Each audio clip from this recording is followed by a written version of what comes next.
अब पशु रखने वाले सब गड़रिया तो नहीं हो जाएंगे? हर घर की पत्नियां या आदमी और कपड़े धोते हैं तो कपड़े धोने वाले धोबी तो नहीं हो जाएंगे?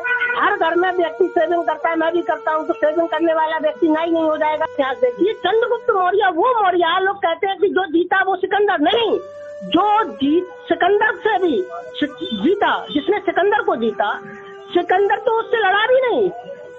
चंद्रगुप्त मौर्य के डर के मारे सिकंदर भाग जाता छोड़ के। अगर पाल तमाल के लोग कहते हैं कि चंद्रगुप्त हमारे हैं तो ये अच्छी बात है, लेकिन वो ये कह रहे हैं गड़रिया है, ये कहीं से कहीं तक निराधार है, इसका कोई लॉजिक नहीं है, कोई इतिहास नहीं है, कोई साक्ष्य नहीं है।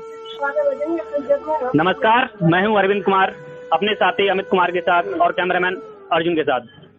आज हमारे देश में एक बहुत ही महान व्यक्ति के जाति विशेष के बारे में चर्चा हो रही है।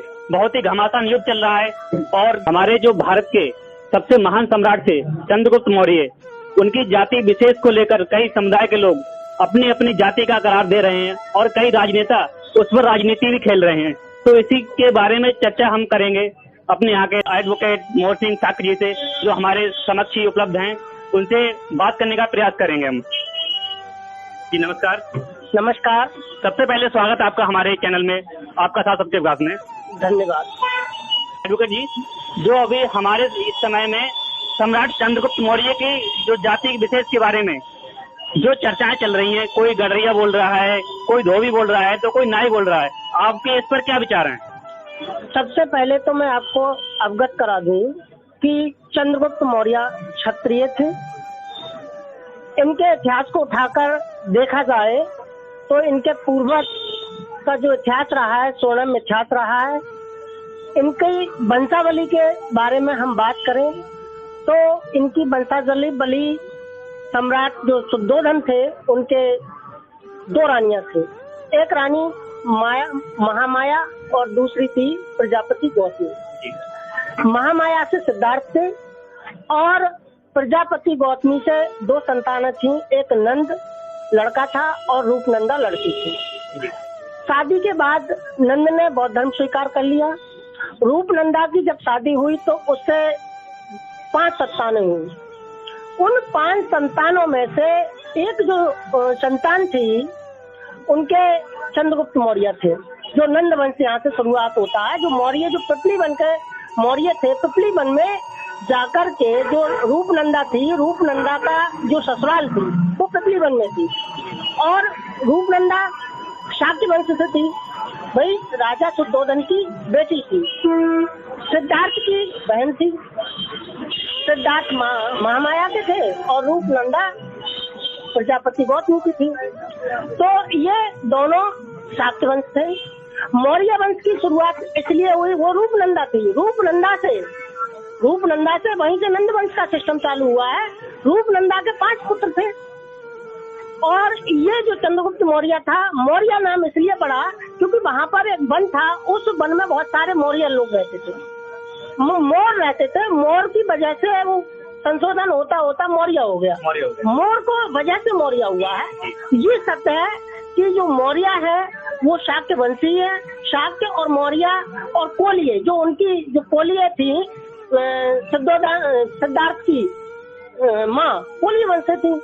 तो ये शाक्य, मौर्य, कुशवा, कोली, ये सब एक ही सिस्टम है। लेकिन उनको सैकर्ड कहना, चंद्रगुप्त मौर्य को गड़रिया कहना, ये बिल्कुल निराधार है, कोई आधार नहीं है। जो मन में आया वो अपनी तरफ खींचना शुरू हो जाता है। मैंने कुछ किताबों में देखा, पुरानी किताबों में भगवान बुद्ध को कोई क्षत्रिय लिखता है, कोई ब्राह्मण लिखता है, कोई अपने अपने में, सब अपनी अपनी जातियों में बड़े लोगों को खींचने की कोशिश करते हैं। लेकिन सच्चाई यह है कि चंद्रगुप्त मौर्य शाक्य वंशीय था। मौर्य उस पिपली वन में मोर होने के कारण जो उपाधि दी गई थी, वहाँ के पिपली वन के शाक्यों को मौर्यों की वजह से उपाधि दी गई थी। मोर की वजह से मौर्य कन्वर्ट हुआ। तो ये डेफिनेटली शाक्य क्षत्रिय थे।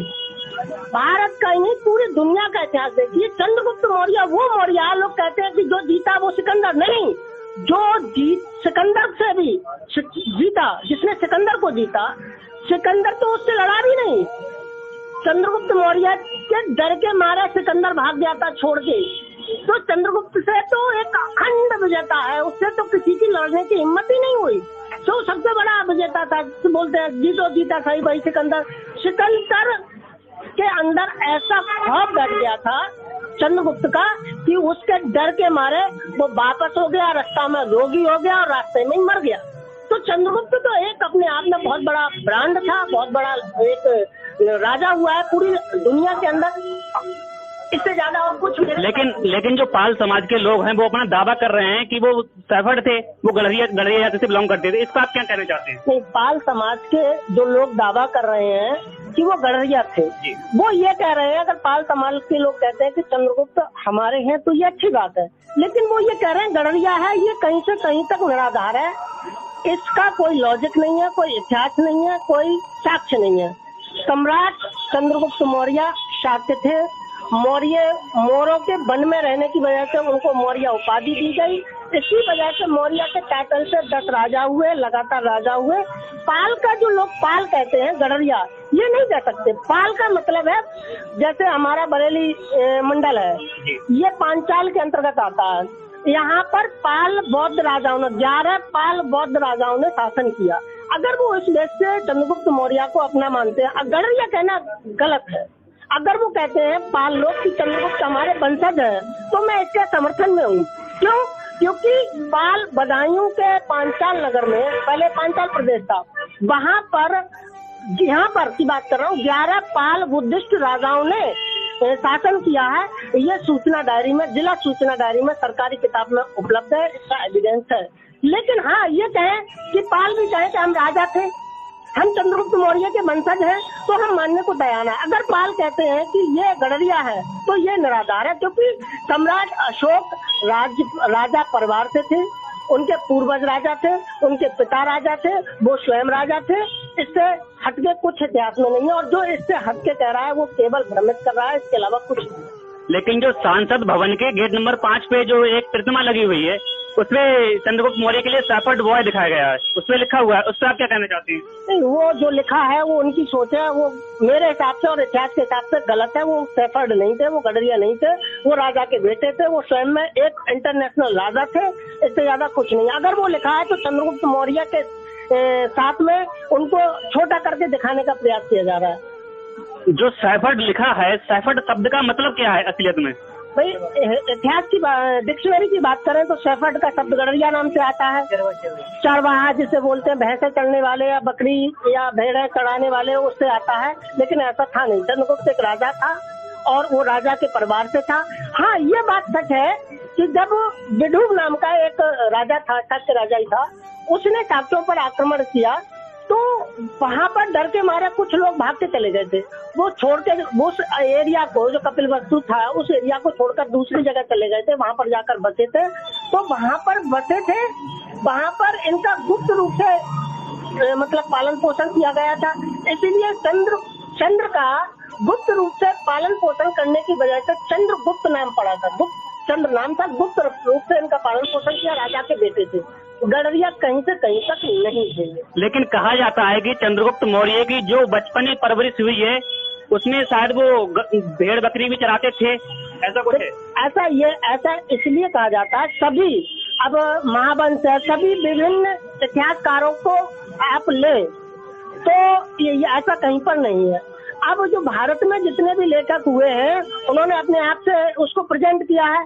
भाई, चंद्रगुप्त ने लास्ट समय में जैन धर्म स्वीकार किया, तो आप जैन श्रुति को लेकर उठा के पढ़िएगा, उसमें कहीं पर ये नहीं लिखा है कि चंद्रगुप्त ने भेड़ा चढ़ाई है या चंद्रगुप्त ने मतलब उनके साथ में रहा, ऐसा कुछ नहीं है।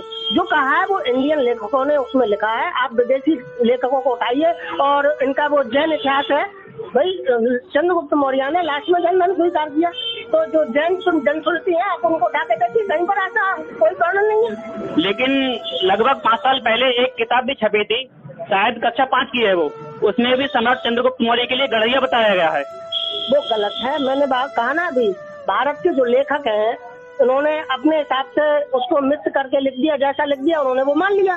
लेकिन आप विदेशी लेखक हैं, जनश्रुति है और इतिहास, एंशिएंट इतिहास, प्राचीन इतिहास उठाइए, प्राचीन इतिहास को और जो विदेशी लेखक हैं और क्या बोलते हैं जनश्रुति हैं, जैन मुनियों के जो ग्रंथ हैं, उनको पढ़ाइए, कंपटीशन को उठाइए। कंपटीशन की किताबें हैं भाई, छोटे लेवल पर व्यक्ति जो लिख देता है वो लिख देता है, कंपटीशन में ऐसा कहीं पर कुछ नहीं है। और जो रामनाथ कोविंद सिंह जी हैं, उन्होंने भी 5 साल पहले अपना स्टेटमेंट दिया था, उसमें भी उन्होंने कहा था कि सम्राट चंद्रगुप्त मौर्य जो वो गढ़िया समाज से हैं। भाई वो राष्ट्रपति हैं, प्रधानमंत्री राष्ट्रपति हैं, भाई जो उन्होंने कह दिया भाई अपने हिसाब से उन्होंने कह दिया, उस पर क्या कहना भाई, वो देश का राष्ट्रपति है, उन्हें ज्यादा जानकारी होगी इस मामले में। जितना मुझे जानकारी है वो मैं बता रहा हूँ कि कहीं पर ऐसा कुछ नहीं है। चंद्रगुप्त मौर्य शाक्त वंशीय थे। मौर्य का जो उपाधि मिली थी मोर की वजह से, क्योंकि उनके माहौल एरिया में मोर ज्यादा थे, इसलिए मौर्य को कन्वर्ट करते करते मौर्य हो गया। सम्राट चंद्रगुप्त मौर्य शाक्त वंशीय क्षत्रिय थे, इससे ज्यादा कुछ नहीं।